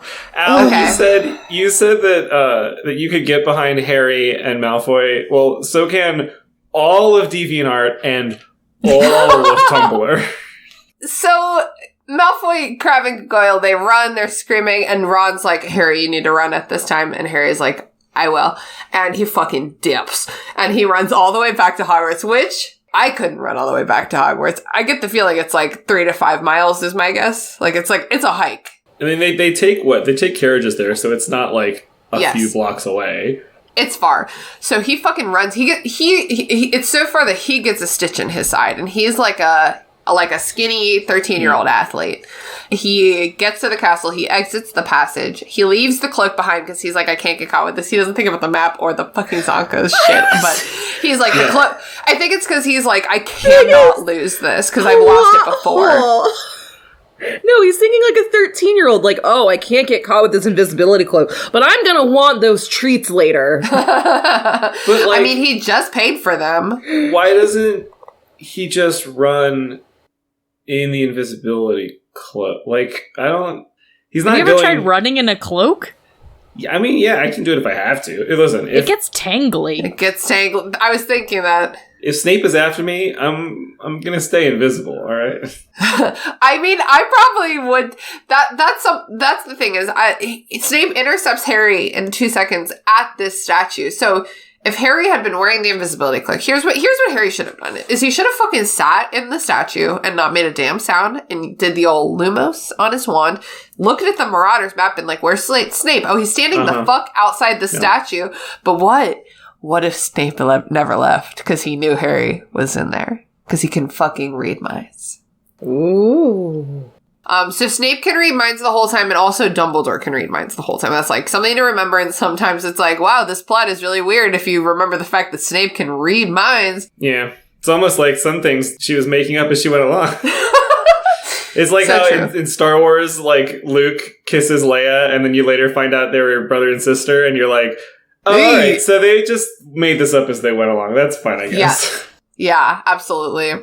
So Snape runs into Harry like right outside the fucking statue, and it's the exact same spot where Snape found him being suspicious like 4 hours ago or whatever. Of course he would go right back there. Snape's like, we're going to my office. Like, you're in trouble for something for sure. I'm not sure what yet, but you're fucking in trouble. So let's go. Snape takes Harry down to his office. The last time Harry was there, he was in big trouble too. Snape confronts Harry about what Malfoy saw. Quick question. How fast did Malfoy move? Because, I don't know, man. I think it was Zach's note about the carriages is the key. Oh, yeah, the carriages. Okay, so Malfoy took a fucking carriage. Okay, great. So Harry did pretty good, considering. Snape is like, Harry, Malfoy saw this, and Harry suggests that Malfoy was hallucinating. This is when I like Harry the most, when he's just making shit up on the spot, and it's always, it's never great, but it makes me love him. He's like, well, obviously Malfoy's hallucinating. I don't know what else to tell you. Better shit that I could make up than when I was 13. It's just like, sounds like a crazy person to me. Yeah. Harry speedrunned the route back to Hogwarts. He utilized the very iconic one-eyed witch statue glitch to clip through the map. So Snape asks Harry for an alibi, and Harry just doesn't answer. Yeah. He's out of lies. He can only do so much. He's a Gryffindor. His bluff checks are no longer rolling up high numbers. Yes, exactly. It's spiraling. So here's the thing is, you have to like think about how frustrated Snape is in this moment. He can read it in Harry's mind. He's got to be able to. Harry's just like raw adrenaline and emotion right now. Snape can read in Harry's mind that Harry should be in trouble for fucking sneaking out of the castle, but Snape like knows he has to get something in order to like validate this claim. And it must be so frustrating. So Snape is trying to goad him. He's like, how dare you? You give zero shits about how everyone has been breaking their back to try to protect your life, which that's a valid point. That's a pretty valid point. But, like, what's not valid is bringing up this child's dead father in order to get a rise out of him. It is true. It's true. It's true. But it's also the first time that Snape's brought up James Potter in 3 books, which, considering what I know about Snape's character, I feel like took a lot of self-control.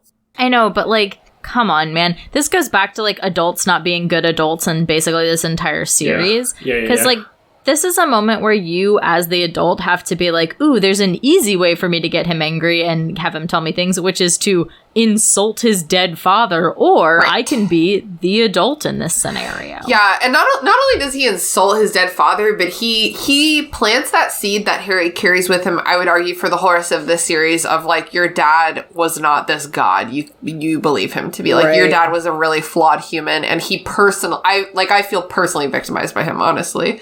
So, yeah, Snape maliciously, like, lays out, like, Harry's like, fuck you. Harry starts screaming. Harry's like, fuck you. My dad saved your life. Dumbledore told me I know everything. I'm 13 and you can't kill me. And Snape's like, fuck you, dude, because the only reason your dad had to save my life is because his punk-ass friends were playing, like, a very shitty trick on me. So your dad was a fucking dick. And I think that for no reason it has nothing to do with your mom. Thank you for asking. But, like, honestly... Snape's kind of spiraling emotionally, but, like, I mean, he's telling the truth about Snape. I mean, after this, he, like, goes back to his desk and slams his fist and, like, pulls out a magic decanter that gives him some vodka and pulls his hair out, and he's just like, ugh. And then a picture of Lily that he's got in a heart locket that he just stares at while he takes a long sip. It winks at him sometimes. Yeah, and as weird as it is, I will always forever stan Snape. He is my favorite character in the entire series. Well, how can you not stan the wonderful and talented? I loved him before it was Alan Rickman. We are planning a bonus episode in the next, 5 years about Snape. We're going to have a classic... There's a word for what a classic debate is, like high school status, but we're going to do it about Snape's character. So fun. Ooh. I will not be arguing. I'm a Hufflepuff and it hurts my feelings when my friends don't understand my point of view. And also, Andrew is very intimidating when it comes to arguments. So other people will be fighting. I can eat Andrew for breakfast in an argument, and I have. Brooke, I was hoping I could tap you in for this. And I hope you eat Andrew for breakfast when it comes to Snape's character. Moving on. That's the cool thing about running your own podcast is you can just say your point and then say, moving on. That's right. I make the rules here. I make the rules here. So... Snape demands that Harry turns his pockets out. And Harry's like, wow, I was so smart to leave the invisibility cloak behind. But what he does have in his pockets is a Zonko's bag full of Zonko's joke shit. Yeah, Harry doesn't pull any, like, sovereign citizen shit. He's not like, yeah, you can't arrest me because I am not a individual. I am a citizen. I'm not... And he also has the Marauders map. Okay, and he's like, don't even worry about this. Ron brought these to me. This isn't evidence. This is circumstantial, which is true in an American court of law, I think, but certainly not true to Professor Snape at Hogwarts. He's like, that's just my handkerchief. I just, I blow my nose on that thing. I don't give a shit about it at all.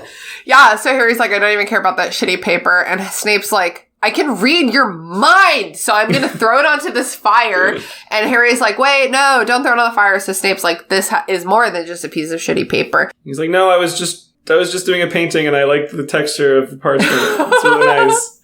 Wow. And that would have been like a great cover, is to like just start crying about your art. You know what I mean? Snape would be like, whoa, I don't know what to do with this. So Snape starts trying to gain access to the Marauders map, and the map talks back. I read this bit in the intro. It's pretty classic. Very important. Snape finally gets through by saying, Professor Severus Snape, master of this school, commands you to yield the information you conceal. And like, okay, so Snape considers himself master of the school, and he can't even get a fucking promotion to the job that he actually wants, okay? It's true. I read it as like a master of the school, not like, I don't know. There is no article there. It is simply there is Professor no Severus Snape, master of the school. Could be a master, could be the master. I'll leave it up to you. Doesn't he just say, like, reveal your secrets, though, in this moment? He does that, and then he does show yourself, and then he does Professor Severus Snape, king of the five winds, master of the school, slitheriest of breaker the slime of chains, balls. Breaker of chains, yeah. Khaleesi of the Great Dragons. Grassy. So Snape gets so the map fucking insults him. It says a bunch of shit. I read it in the intro. It's talking shit. Okay, here I understand that. For example, if Arthur Weasley was like, Marauder's map, show me what you got. The Marauder's map might clap back with some good-natured insults, but like, does the Marauder's map know Severus Snape? I think so. All right. Are you ready for my theory on this one? Yeah, lay it on me. Wizarding World, paintings be talking. They maintain a little bit of the person's personality. I think that it's not a far reach to say that the Marauders map is in some ways like a painting created by these boys, and therefore a part of their personality is retained within the map. That's so Interesting. cool. It's almost like an uneval Horcrux. You know what I mean? It's like a piece of, like, almost like a photograph, like... And so that was the other thing I was thinking, because Snape is like, oh, clearly this has dark magic, and Lupin's like, that's nonsense. And it's like, it's kind of not. We just had a whole journal issue last year where there was someone's, like, personality and soul trapped in a journal. Yeah, and, like, yeah. it was hella dark magic. That it was deeply. But that's a one-off, you know, like, that'll never happen again. Yeah. I mean, but this is the exact same thing. This is paper talking to a man with insults from his past. In the Wizarding World, I feel like you should never say that's ridiculous, because like That's true. everything, like Unless you're fighting a boggart. Yeah, this class is ridiculous. So speaking of ridiculous, Severus Snape goes to the fireplace. He grabs some shit and he throws some shit into the fireplace. And he's like, Lupin, I need to talk to you. And Harry's like, my mind is bewildered. I've never seen this magic before. This is so confusing to me. But he's seen it It's before. flip. Does he It's get flip Lupin pattern. on fire FaceTime? Yeah, he gets Lupin on fire FaceTime. Now this is a new definition of fireside chat. Literally, it's like, call me, beat me if you want to reach me. Like, Lupin's like, I'm here, I'm fully dressed. Like, I'm not even chilling. It's like, I was real close to my fireplace, so this is convenient. Yeah, so Lupin rolls out the fireplace, and Snape is like, do you see this map? And I get really confused about how much Snape knows about Lupin, how much Lupin knows about Snape, how much each of them knows about Sirius Black at any given time. So Lupin says Harry probably got this at Zonko's, and then Snape is like, I think he got it directly from the manufacturers. Is Snape trying to say, I know you and your bitch-ass friends who used to bully me made a map together, and I think this is that fucking map, and I swear to God I'm gonna break into it no matter what? Yes. Like, we think that there's all of that. I think that context is 100% implied But then here. Lupin must be the chillest motherfucker, because he's like, interesting, this is like a mild, interesting, magical curiosity to me. Like, this is a funny joke. I don't know, like, it's just crazy to me to think of all the backstory here. Here's the thing. Your husband, we have established, is very much like Lupin. Yeah, he would. On a small scale level, I have seen you catch Sean eating something he's not supposed to be eating, and all he does is, like, freeze, smile, shrug, and walk away like nothing happened. So, I 100% believe, based on Sean's personality and similarity to Lupin, that he is able to be this fucking cool in this moment. Also, speaking from experience of how much my dog tries to deny he did something wrong when he gets into, like, the trash or shits in the house and just refuses to He's like, look. somebody else shot. He It looks wasn't away me. and is no, that wasn't me. He can't make eye contact with you when he's in trouble. You're like, And Puck, can't what did you prove it. do? And he like sulks into the corner. Okay, so that reminds me once more that the narrator of this scene is Harry, and maybe there's a lot of like body language subtext going on here that Harry is not clocking at all. You know what I mean? Like, maybe Lupin's not making eye contact. Like, so Lupin's like, don't even worry about this, dude. Harry got this at Zonko's, surely.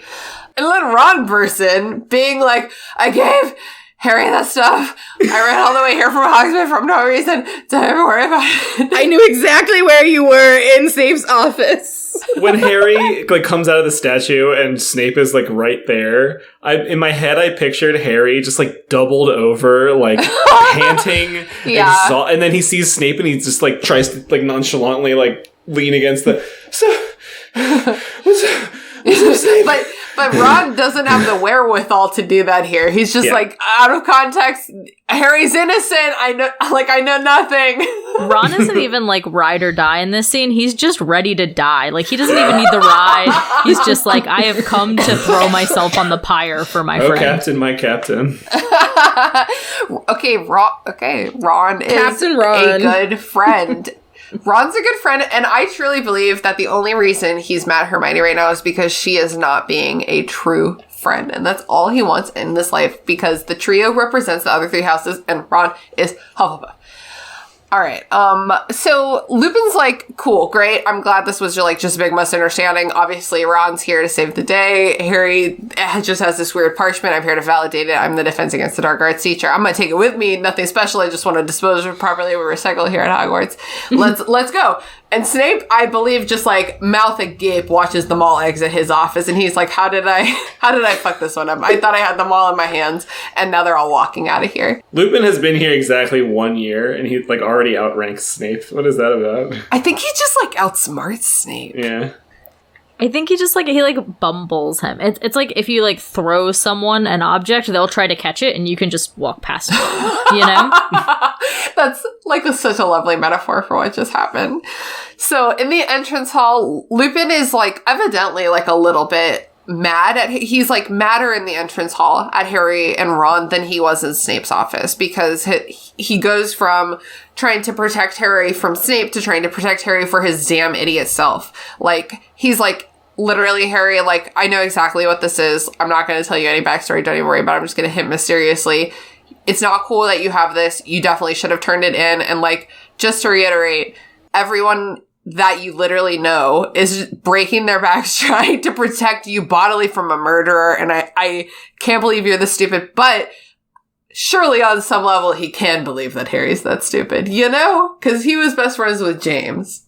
I do want to point out here, though, how I almost had a, George R.R. Martin there much moment with the writing, when it's to quote directly, I cannot make you take Sirius Black seriously. And then 2 sentences later, your parents gave their lives to keep you alive. So I get it. No. Yeah, I didn't clock that at all. My brain is over that. My brain is so tired after a long, hard day editing that I just don't even notice those things in the books I read. It was bad. Yikes. Yeah, that's a big ol' yikes. Yeah, I know it's for children, but I think Voldemort could have made some better diction choices here. Why so serious? Black. You can definitely see the progress of her editors kind of tapping out slightly, you know? Every book it's more and more. If not her, then her editors for sure should have caught that. Yes, I agree. As an editor, I agree. Da-da-da-da. But also, this was the time when she was kind of the books were getting popular enough that I feel that's the point, very much to your point, Al, about George R.R. Martin, where it's once you get famous enough, you have too much pushback against your own editors for anybody to be making good choices. Mm-hmm. Can we just talk about, we don't have to talk about it, but George R.R. Martin is I'm going to be RR because of Tolkien. Yeah, I said that the other day. That sounds badass. I was he totally just pulled that so that he could be the just get a monopoly on the name there. It's very silly. It's I'm RR now, too. And you're just what are you, a Tolkien weeb? RR cringe. means I'm a dope fucking fantasy writer. So. George R.R. Martin is to J.R.R. Tolkien what Neville is to Harry. Wow. Started at the bottom, now we're here. All right, so to wrap up the chapter, Harry and Ron are walking back to the common room, just stunned that they made it out of that one alive. And they encounter Hermione, and for a second, it's wait, we're fighting. But then she's dude, Hagrid lost his, case thing with Buckbeak, and now Buckbeak's gonna be executed. And just this whole fucking book, I think the main being that I care the most for is Buckbeak. Interesting. I absolutely adore Buckbeak, and I remember being heartbroken as a kid reading about, him being sentenced to death. I was no, Buckbeak. So would you say he's the character you're the most worried about? I think so at this point. We don't know about Hermione's time turner yet. So for all we know, this is just going to be some... We always approach this from the perspective of knowing everything. Yeah. You know what I mean? I see. Well, then I guess I'm not worried for any character because I know how everything works out. I'm worried for Sirius because I know he dies later. How about that? Wow. Okay. All right. Now you've gone too far. What about you, Brooke? Who are you most worried about right now? Oh gosh, it's kind of interesting, isn't it? Because you should be most worried for Harry. There's a murderer after him, but we've seen him evade death so many times that even on a first read, it's hard to take it seriously. You're right. He's not very emotionally developed. Yeah, I think at this point, I don't know. I'm real worried for Hermione. She's clearly not okay. But I'm also just real worried for Hagrid. Hagrid doesn't take loss well. And he's very fresh off of another creature incident, placing him in Azkaban. So I don't know. I feel like he's more fragile than I think he is depicted as in most of the series. Yeah. What about you, Alex? Which character are you most worried about? So I'm going to say if I'm at the high level, I'm most worried about Hermione because self-care girl. I mean, you can't pour from the empty vessel. We all have heard the analogy of the face mask. Make sure yours is tightly secured before you assist others. And she is not following that mentality right now. The fact that she is trying to help Hagrid and be everything for everybody. And I know she's taken this thing. Hermione's what if it was finals week all the time? And also, speaking personally about someone who loves animals and ends up, you can't help the animal you end up with. And speaking from someone who has a difficult cat, I understand how Hermione feels here, and she feels really tough. But so yeah, I'm most worried about her. But I think also low-key, I'm worried about Filch, because always be a little bit worried about Filch. Because at the beginning of the chapter, when they're trying to bulk up security and everyone's everybody's on high alert and really worried. Filch is really excited. He's going around the castle, plugging up holes, and he's bustling up and down the corridors, boarding up everything from the cracks in the walls to the mouse holes. And the day that I'm seeing Filch smiling is a bad day. So I'm really worried shit's about to go down. ABLKWAF. Always be low-key worried about Filch. Yeah, we can't emphasize that enough. So I agree. I'm very worried about Hermione for all the reasons that y'all listed. And I'm also a little bit worried about Lupin because he has a lot going on in this book that we never get to see. Mm-hmm. First of all, he has what I consider to be the equivalent of a chronic illness that takes him out for several days every month. Yeah. And his former best friend is trying to murder his other former best friend's son, who's kind of a jackass, kind of cool. We're not sure yet. It's Lupin has a lot going on this year. Yeah. He's trying not to murder his beloved students. I hope he's okay. And spoiler alert, this book doesn't turn out great for him. One thing that I wanted to do real quick, if we can always cut it if it doesn't work, but on our podcast, at the end of the episode, we give out what we call experience points, which in D&D, when you roll a 1 on your 20-sided die, it's called a critical fail. And it's just whatever you're trying to do just blows up in your face. And so we like to award the critical fail of each episode. We do both, okay. But for this, we can each just list a critical fail. I think would be fun. Okay. So who rolled a 1 on their? Who rolled a 1 on their check this chapter? Honestly, Snape. He had everything that he needed, and somehow just absolutely rolled 1 probably 3 times in a row. It just. Those are some critical fails where the DM is feeling very creative and enthusiastic that day. You know what I mean? They're I want some fucking dialogue for this fail. Right. It's ooh, and it looks like your ex-bully just walked in and told you this was a prank item. Okay, I like that a lot. Mine is probably Harry for ditching the cloak when he probably could have used it to get off scot-free. Yeah, it is the opposite of what you should be doing for sure. But even more so, not only does he, when they're leaving to go, he's oh, I just don't have time to go get it. I'll go get it later. Yeah. Yeah. I'm gonna give Malfoy the critical fail on this one. Because I don't know, I just feel like that's some nonsense if you roll a 1 and the DM is like, well, the ghost is your enemy now, like your mortal enemy from school, and it's like, what? You're completely safe, but it doesn't make a lot of sense. He pulls down your pants and makes you feel silly. Yeah. And he got mud in the face. That's a critical one kind of feeling. Critical fail. I said critical 1. That's not the right term. Hey, it works. No, I'm cool, guys. I promise. I think mine is poor Neville. He tried so... poor Neville. I mean, he did get into the common room finally, but really what he wanted was just to hang out with someone and be friends. Like, he's even like, I will go to the fucking library with you and study. Like, we will do homework together. I don't care what we do. Just please don't leave me alone. The funniest part of that to me is the notion that Neville might have been a player in this chapter's game of D&D and just got benched right at the start, you know? Yeah. And it's like, you're done. Like, you're out of here. You've been kicked off the quest. He had a soccer practice that he had to go to, so yeah. They had to NPC his character in for a session. Yes, exactly. So this chapter again ends on a huge cliffhanger, and it's like, it's very emotionally taxing for me to keep ending chapters this way. And then I have to here's the thing. I have to start next week's episode on this note. You know what I mean? It's like, if we can't just feel things one week, she's trying to carry them over. She's like, this story goes on and on. Like, you're in here for the long haul now.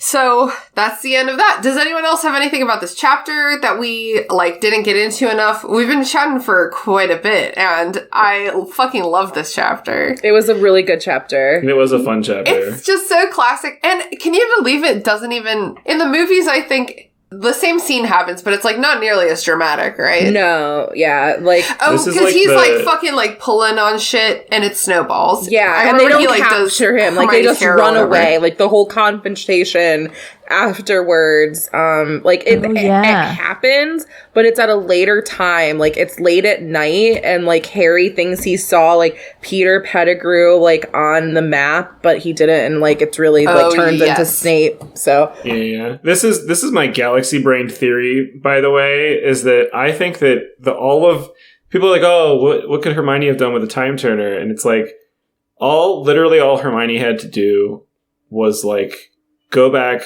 a few more hours and be hey, Lupin, I know about your thing. Take your medication so you don't flip out on everyone. And without him changing into a werewolf in that moment, that whole end sequence would have gone just fine. So that's my galaxy brain thing is Hermione go back in time and give Lupin his meds. That's all she has to do. Yep. Are y'all ready to move on to some plugs? Sure. Awesome. Let's go alphabetically. Alex, will you go first? Oh boy, yeah. So those words are poison to a guy named Zach. I was thinking about that when I introduced you guys. I was like, oh my god, they're from A to Z. But that's a stupid joke. I'm not going to say that out loud. So for our plugs, first of all, we've already talked about our podcast, My Cabbages, which I just love how it's, brought another wonderful friend into our life in the form of Christina. So hopefully not just a mere apparition like a Patronus, but so we're looking for... Go listen to it, because it's funny and stuff, I guess. So but we already plugged that, but you can still, I will let you know how you can get in touch with us too. If you want to check that out, you can find us on Twitter at My Cabbage Cast. Or sorry, no, it's at Cabbage Cast. At Cabbage Cast. Thank you. All of this is linked in the show notes, so don't even worry too much about saying it right. People just click on the shit. So you can find us at Cabbage Cast on Twitter. And my plug is going to be for an oldie but goodie movie that we just recently watched, which is The Goonies.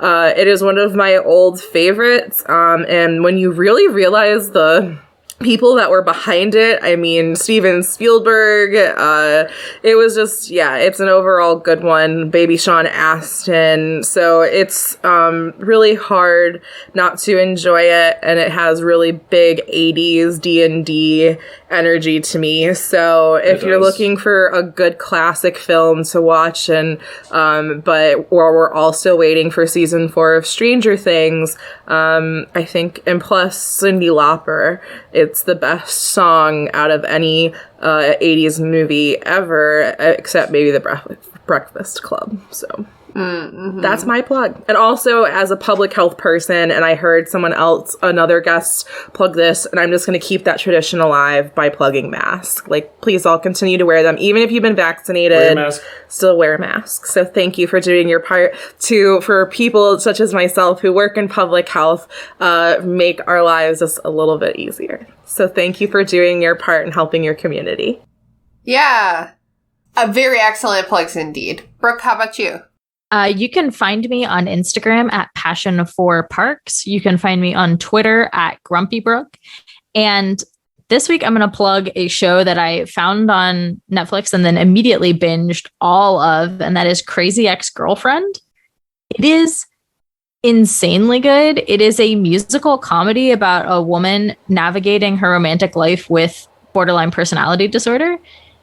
And it's insane. Like it's so fun. It's got a lot of songs that you're just like, wait, yeah, that is the way that life works. Like the Sexy Getting Ready song, you can YouTube that as a sample of the show, and you will know from there whether or not you will like the rest of the show if you enjoy that song. But it is absolutely delightful. She's mad cute too, can I just say? I low-key have a crush on her. Rachel Bloom is amazing. Actually, last episode, Adel plugged her book. I Want to Be Where the Normal People Are? Yes. I remember. So she's an incredible comedian and songwriter. Zach, you go next. I said alphabetical, but I go last. Great. You can find me on Twitter at Cybertoaster. I think I'm also on Instagram at Cybertoaster. I do art, illustration, animation, like professionally, and I'm pretty good at it, I guess. Christina heard the word illustration and was like, I'm gonna throw a children's book your way. Let's talk. I'm always looking for the next job. I'm writing this down. So when I heard there was plugs, I was racking my brain because I'm like Ralphie in A Christmas Story. Like Santa's like, what do you want to plug? And me, Mr. Nerd Brain, who has tons and tons of interests and stuff, is just like, But I switched gears a little bit, and I think I'm gonna plug a podcast that I've grown to love over the past few months called Dungeons and Daddies. Not a BDSM podcast. That is the joke that they say every show. And Dungeons and Daddies, the premise of it is it's by Anthony Birch, who is a famous video game writer that I have a lot of respect for. He tweeted at me once. I was very pleased, but he dungeon masters this game where these 4 players all play like dads, like classic dads. Like one of them's like a stay-at-home dad, one of them's like a detached stepfather, one of them's like a guitar dad who like kind of isn't a great dad but is a cool burnout kind of hippie guy. And then there's that's a role. The final dad, which is the like hippie druid, like munchy crunchy like nature druid dad, who is always rocking his, like, Birkenstocks and... Mm-hmm. Has trail mix and snacks. Yeah, has trail mix and snacks. And it's really, really funny. Like, every time they make a dad joke, they have to roll a d6 of, like, psychic damage because of dad jokes being cringy. Wow. They really get into the characters, and at this point, they've really taken the show and, like, captured I'm actually invested now in the characters. I want to know what happens to them. That's awesome. Now you. It's my turn, indeed. I've been your host, Christina. You can follow me on Instagram at Your Girl of the World. You can follow me on Twitter at ChristinaCon. You can follow me on TikTok at Sprouts Private Stash. It's hard to remember all 3 of those, but damn it, I did it for you guys. You did it. You're rocking it. I haven't been doing anything new recently, except that I've been rereading Percy Jackson. I started at the top with The Lightning Thief, and that's because of our newest baby movie night crew podcast of the Eldest Gods. I've been listening to their episode. I'm like, I need to reread this series. And it's a middle grade fantasy series, which to me is frankly just one of the most fun genres that exists. It's just so pure and like action packed and wholesome, and everyone's just like a great friend. I think Percy Jackson is kind of like a Hufflepuff series because everyone's in the end is trying to be a good friend. You know what I mean? Like you can really count on your friends to be friends. Hunter x Hunter is a Hufflepuff series too, if anybody's an anime nerd like me. Ooh, that's awesome. Yeah, so that's my plug and our sibling podcast of the Eldest Gods. Listen, we didn't want to be half-bloods. If you're listening to this because you think you might be one, our advice, stop listening to this podcast right now. Percy Jackson had the right idea when he told people to stop reading the books detailing his adventures as a half-blood. But we didn't listen to his warnings. And that's why we started this podcast of the Eldest Gods, where we read books written by Rick Riordan and talk about how they affected us as kids and continue to as semi-adults. You can find us every Thursday wherever you get your podcasts. Do you think we fooled them for a second there? Gods, I hope not. Bring on the monsters. We're making a podcast! So that's that. That's the episode. That's Snape's Grudge. I guess it's like, this isn't even the beginning of Snape's Grudge, though. You know what I mean? No, it sounds like the name of the band that he wished he had started back in the day. It's like Snape's pop. That's why he grew his hair out in the first place, and it didn't work out, but he kept the hair. Yeah. Well, Alex, Zach, thank you so much for coming on the podcast. It was an absolute delight. Thanks for the invitation. It didn't come by Owl, so I'm a little disappointed by that, and I apologize. Well, my Scop style is for local deliveries only, you know? So I couldn't send it all the way up. There you go. But no, and I apologize if, it was, we weren't as timely going back and forth, but we're so glad we were able to make this work, and we can't wait to have you on our show in a couple weeks. Yes, I'm very excited. Look out for that. I will be certainly tweeting and etc. about that very episode. So for now, thanks everyone. And Harry, get out of Hogsmeade. You're not supposed to be there. It's against the rules. You're going to get in trouble. Goodbye. The Restricted Section was created and hosted by me, Christina Kahn, based on the book series by J.K. Rowling. All music by Ryan Kahn. Logo by Michael Hardison. Don't forget to follow us on Instagram at Restricted Section Pod, or shoot us an email at restrictedsectionpod@gmail.com. We'd love to hear your thoughts, feelings, complaints, conspiracy theories, or lavish praise.